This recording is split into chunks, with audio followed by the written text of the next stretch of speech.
Tonight on To The Point, the red flag warning isn't over yet. Winds hurting our air and a firefight. Tracking a hurricane, the damage done in Florida, local first responders assisting in the east. And our hot housing market even more difficult for home buyers. The thought of having to try and move and go buy another house at these interest rates and prices would be a massive challenge. When could the prices be affordable again? Good evening. This is To The Point. I'm Alex Bell. We continue to track the first red flag warning of the year. A fire in Fairfield forced brief evacuations today. This was right around I-80 at noon. Firefighters were able to get control of this with no damage to homes. And the strong winds are blowing smoke from other wildfires into the area. This was the view over downtown Sacramento this afternoon. The smoke prompted an air quality alert today in the San Joaquin Valley. This was the view in Stockton just hours ago. And Monica, this is the first hazy day that many of us have seen in quite a while. Right. So some parts of California, just to clarify, have had a red flag warning this year. It's just for our region in particular that we're starting to see that elevated danger. And we've got some fires burning to the north of us here. You can see some of the purple and red right along the coast. That is all unhealthy air, and some of that making its way into the valley. You can see with our transition here, here's the fires burning to the north of us. So obviously the worst smoke is right around those fires, but with those north winds transporting it right along the coast, and then just a little bit of a hint of those westerly winds moves it through the valley. Air quality alert in effect for the San Joaquin Valley until further notice. With smoke from those fires, it's best to stay indoors, especially if you have respiratory issues. Here's a look at the red flag warning in effect until 8 o'clock. Most of this, though, is going to be with the highest risk just on the west side of the valley, right along I-5. Many of us in this actual red shaded area aren't necessarily under the full impact of that red flag warning, but the winds are going to be the big change that we're going to be seeing. Tomorrow, still just a little pull of that smoke inland, so some hazy skies to start us off for the day. Then those winds make a big shift, and these temperatures are going to come down significantly. Right now, we're still in the 90s to near 100, but as we move through tonight, we'll see temperatures dropping, hazy skies with big changes ahead for the holiday weekend. More on that coming up, Alex. We warned about them yesterday. PG&E turned off the power today for the areas in purple. The power outages are meant to help prevent wildfires. PG&E expects to start turning the power back on later tonight. And it's being described as a catastrophic storm. The hurricane hitting Florida overnight is moving through Georgia. At least 2 people have died. And listen to how strong this storm is. Idalia made long landfall along Florida's Big Bend as Category 3 hurricane. It snapped trees in half and flooded homes. In Tampa, the storm surge caused debris to wash up along the shoreline. Hundreds of thousands of people are without power. South Carolina is now preparing for the worst, and local emergency crews are on the way to help. We work together with teams from all over the country, at a common goal to handle the number one thing, which is take care of that community and help in any way we can. 2 crews sent from California are from the Sacramento City Fire Department. They are helping with search and rescue operations. In another natural disaster, Maui officials say their search and recovery of the burned out buildings in Lahaina is now at 99% completion. The remaining 1% is the search of the ocean. The death toll on Maui remains at 115. And today, President Biden announced $95 million of the bipartisan infrastructure law will go towards hardening the electric system to prevent wildfires. Though the official cause of the wildfires is still unknown. I directed my team to do everything we can for as long as it takes to help Maui recover, rebuild in a way that respects and honors Hawaiian traditions and cultures and the needs of the local community. FEMA is now asking Congress to approve more funding for disaster responses. They are concerned about a disaster funding shortage due to dozens of storms and wildfires this year. And the impacts from our winter storms are still being felt. The wet winter and hot summer are contributing to one of our worst mosquito years. And tonight, Placer County is now reporting its first human West Nile case. So the virus is spread by the bite of an infected mosquito. There are no vaccines or medications to treat West Nile. You can reduce your risk by using insect repellent and wearing long sleeve shirts and pants to prevent mosquito bites. And West Nile, this is no joke, it can be deadly. The state says 5 people in California have died from the virus this year. 2 of those deaths were in Yolo and Sacramento counties. Symptoms of West Nile virus include severe chill, body aches, headaches, and it can also affect your immune system.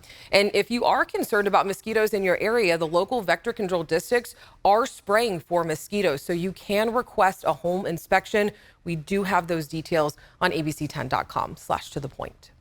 In other news, 4 teenagers are under arrest following a home invasion and police chase.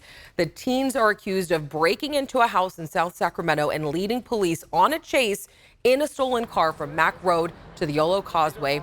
3 of the teens hid below the causeway for nearly 5 hours before they were taken into custody. Homicide detectives are investigating a death in Sacramento's Meadowview neighborhood. A body was found after a fire was put out this morning. This is near Henrietta and Matson Drive. And parents are on alert as kids go back to school. A mother says that someone tried to abduct her 9-year-old daughter. It comes after several abduction attempts in Modesto. Our Roxanne Elias has the story tonight. I tell everyone, my 9-year-old saved her own life. Danielle is still on edge. She's calling it an attempted kidnapping of her daughter from her after-school program. Danielle does not want to share her last name out of concerns for safety, and we're only showing her daughter's hands. It happened here at the Aspire Alexander Twilight College Preparatory Academy off El Camino Avenue. This was on Monday around 5 o'clock. I got a call from the school's director, after-school program, and he told me that someone was picking up my daughter. These are images from surveillance video of the woman she says the school shared with her. But get this, the family has no idea who she is. We are blurring her face because law enforcement hasn't accused her of a crime. According to the mother and the school, the woman knew the child's first and last name and said she was in a hurry. Spokesperson for the school told me in a statement that it was clear the girl was not expecting an alternative pickup. My mom never told me that someone else was picking me up. He froze. He was like, oh. And he called my mom. Like 1 minute later, he was telling me to go back to class. The woman ended up leaving at some point. Danielle credits her daughter's quick response for being here today. On Tuesday, the school also sent out a letter letting parents know there was what they called an unauthorized pickup, reminding them of strict policies and procedures. But the message did not sit well with Danielle. Angry, upset. I felt like it was a slap in the face to me because the letter didn't say there was an attempted kidnapping. It didn't give parents an awareness of red flags, of concern. And a school spokesperson says that they followed all safety protocols and are working with law enforcement. But Danielle says that she wants answers and doesn't believe the school followed protocols. Coming up onto the point, our hot housing market even more difficult for home buyers. Well, you might have felt a little bit of shaking just a little while ago. We did have a 3.6 earthquake near Modesto and Patterson. So we're following that as well as tracking some big changes into our holiday weekend. And a great chance to go rafting while the season is running a little bit longer this year.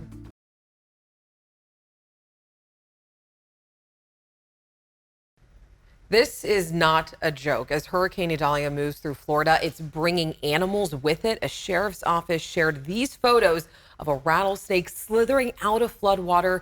Fire ants have also been spotted. I mean, Monica, it's a good reminder that you truly don't know what's in that floodwater. Oh, very, very true. As people go wading through it, you know, it's not only that, but debris and just multiple hazards. So we're continuing to track that storm, now a tropical storm, currently winds 65 miles per hour, moving up along the mid-Atlantic states, moving into South Carolina, eventually into North Carolina. Still a lot of rain and wind to come tonight. It's hard to believe this moved through the panhandle of Florida earlier today, then onto Georgia, and now into South Carolina, all within the matter of just a one-day time frame. Over on the West Coast, we are tracking big changes, have a low pressure system that is going to drop us out of the 100s and into the 70s, even bringing some showers, windy weather and cold conditions, especially for recreation up in the high country. There's a special weather statement through this weekend. Snow level about 9,500 to 10,000 feet. That's not necessarily going to impact a whole lot of people with the snow, but the The big shift in weather, got to be prepared for it, especially when you look at the afternoon highs today in the 90s to right around 100 in the valley, even 91 for San Francisco today.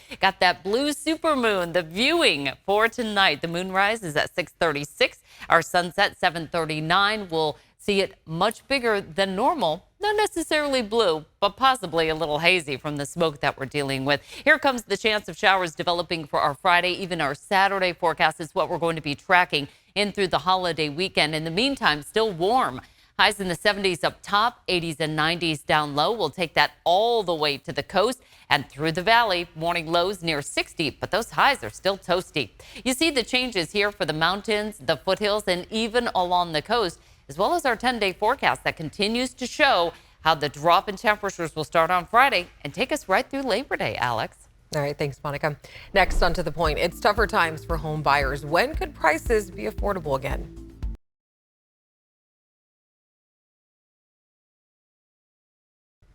Whether you own or rent your home, California's affordable housing crisis mixed with high interest rates are creating challenges for some people. Becca Habegger brings us a snapshot of the current market and when prices might go down. Marisa Asiello DeSano is a mom and homeowner in Solano County. I have twins. I'm a single parent. I don't have any assistance with my mortgage. She's also a real estate broker at Delta Realty Group in Fairfield and watched as home prices skyrocketed last year. It's the dramatic increase. She says home prices have come down a few percentage points this year, but with interest rates at or around 7%, fewer homeowners are selling, including her. The thought of having to try and move and go buy another house at these interest rates and prices would be a massive challenge. Over in Vacaville, Emily Cantu is the Director of Housing and Community Services for the city. She says for most of the pandemic, the cost of renting an apartment there went up. But then, interestingly enough, in 2022, those rent rates adjusted downward back closer to, or in some cases, less than the 2020 rental rates. Across the area, people renting houses might have a more stable situation now than during the pandemic, back when a hot housing market inspired some landlords to sell their rental properties. Now, says Greg Ritchie, owner and broker with Citizens Financial, year over year in the last 12 months, we've seen the mortgage rates in America essentially double. We are now in the high 6s and mid 7s. No one's selling because no one knows, is the sky going to fall or is it going to go higher? Or if I sell, when we're going to go? A lot of sellers are sitting. A lot of buyers are sitting simply because the mortgage payment is difficult. The math is really tough right now, I think, for a lot of people. Ryan Lundquist is an appraiser and housing analyst in the greater Sacramento region. He says this year there are nearly 40% fewer houses on the market than you'd see in a normal year, like pre-pandemic. So what will it take to get the inventory back up to normal levels? I think what we need is for, if rates went down or prices to go down, in order to sort of release some of that, the sellers who are sitting. And so unless something changes in the market with prices or affordability, we're sort of in this waiting game because, sellers, I think, feel very stuck, buyers feel stuck, and there's not an instant change on the horizon unless something unexpected happened that nobody else is thinking of. And Becca Habegger joins us now. Becca, what is Ryan's prediction for the future? Alex, he said his crystal ball is out of commission and in the shop. In other words, it's hard to say what the future will hold, of course, but a lot of it rides on the Federal Reserve. And coming up tomorrow on To the Point, many families find themselves working full-time but still struggling to make ends meet. I spoke with two women who make too much money to qualify for low-income assistance programs, but not enough money to pay all the bills. And they're not alone. The United Ways of California says a third of all households in California do not earn enough income to meet basic needs. It's just virtually impossible for a single income to make it anywhere here. I have a good job. I make a decent wage. It doesn't keep up with the rise in inflation. What am I going to do? We will also look at what one lawmaker is doing to try and correct this problem and why he says California's minimum wage has a flaw stretching back to its creation more than a century ago. It's a story you definitely don't want to miss. Becca's been working very hard on it, so I'll see you right back here tomorrow. Sounds great. See you then. Thanks, Becca. All right, continuing our coverage of the mysterious land purchases in Solano County. 52,000 acres have been bought over the last 5 years by Flannery Associates. Until last week, we didn't know who Flannery was. So the company is comprised of Silicon Valley's elite. Their CEO, Jan Stromek, is a former investor for Saks and has been making the rounds to local representatives to explain the company's actions. State Senator Dodd had a meeting with the company today. He says they apologized for a lack of transparency, but didn't give a reason why. Intruding on those type of lands is some of the worst land use decisions that could possibly be made, to intrude into agriculture, intrude into airport space. Dodd says they also promised to speak with the Solano County Board of Supervisors and open local offices. There are still concerns about Travis Air Force bases and landowners being strong-armed. And we reached out to a Flannery consultant to ask their opinions of the meeting. In a statement, they said in part, "We are pleased to be engaged with productive discussions with local leaders about our vision to deliver good-paying jobs, affordable housing, walkable communities, and open space to Solano County." And our historic water year also means a lot of fun for some people. So Monica's back again to explain. Okay, we talk a lot about using all that water from the massive snowpack and big runoff. One of the huge benefits we are seeing is in recreation. Just like the extended ski season, rafting may see one of its longest seasons, Alex. So we're following one of the most popular rafting trips in the state that starts in Lotus and ends at Folsom Lake.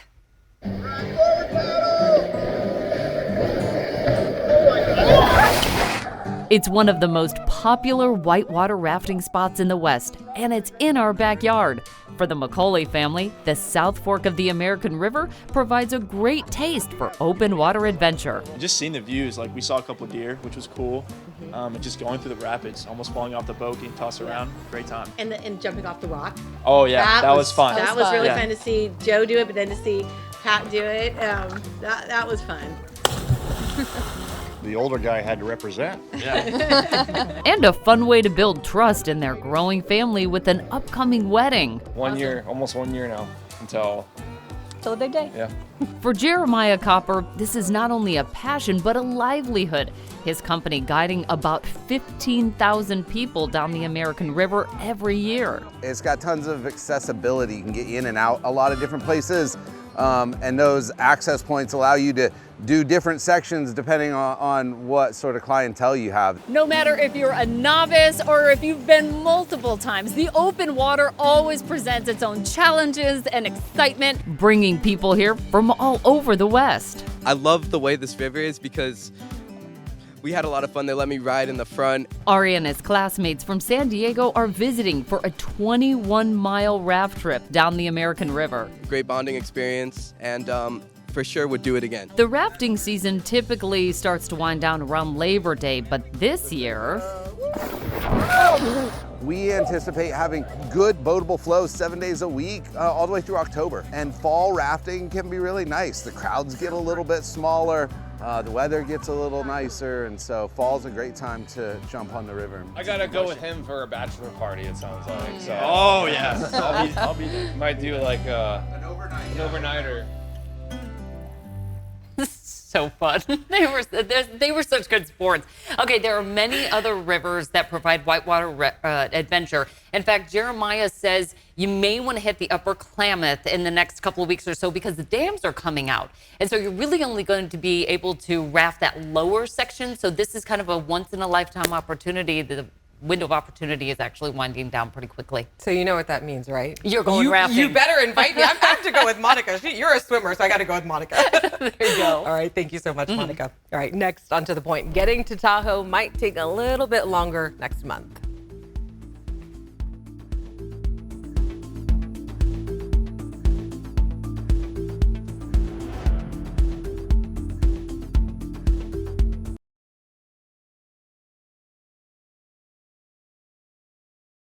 Welcome back. If you're heading to Truckee or North Lake Tahoe anytime soon, you might need to plan ahead because there could be a couple of delays around I-80 for up to 2 hours.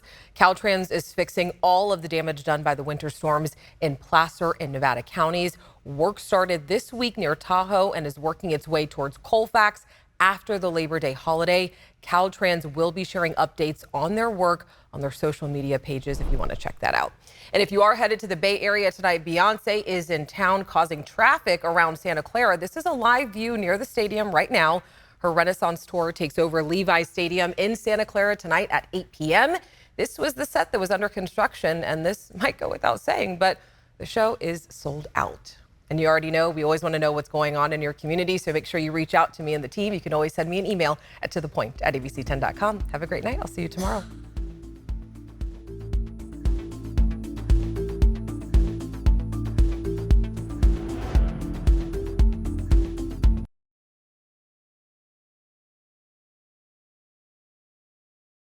Hey, it's Alex. Just wanted to say thank you so much for watching. I really love hearing from everyone, and I hope that you'll stay in touch. Reach out to me on Facebook at AlexBellTV, or you can email me at tothepoint@abc10.com, or you can even send me a text message at 916-321-3310.